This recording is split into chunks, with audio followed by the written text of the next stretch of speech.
আমার কোরিয়ান শাশুড়ির গল্প বলি আজকে।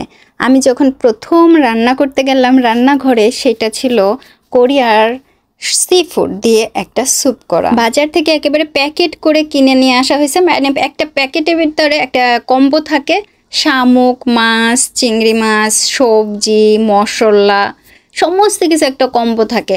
ও একেবারে আইনা চুলায় একটা হাঁড়িতে বসাই দিলে, একটু পানি দিলে রান্না হয়ে যাবে এরকম। তা আমরা তো মনে করছি সব কিছু পরিষ্কার করা, সেইভাবে আইনে হাঁড়িতে বসাইছি।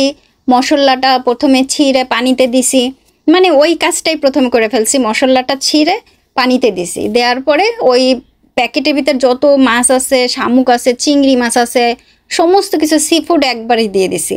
দিয়া যখনই দেখলাম মানে ঢালা হয়ে গেছে, তখন দেখলাম যে প্যাকেটের নিচে সম্পূর্ণভাবে বালি, বড় বড় দানার বালি, ছোট ছোট দানার বালি। আমার হাজব্যান্ড তো ফুললি অবাক হয়ে গেছে, এখন কি হবে?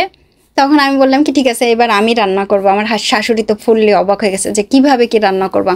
তাই আমি বললাম যে ঠিক আছে, মশলাপাতি দেন আমাকে। এখন সব মশলা দিল আমাকে, আমি ওইখান থেকে বেছে বেছে সব মশলা দিয়ে দিয়ে রান্না করলাম। এবং খাওয়ার পরে যে এত টেস্ট হয়েছিল, আমার শাশুড়ি, আমার হাজব্যান্ড, মানে শ্বশুরবাড়ির সবাই অবাক হয়ে গেছে।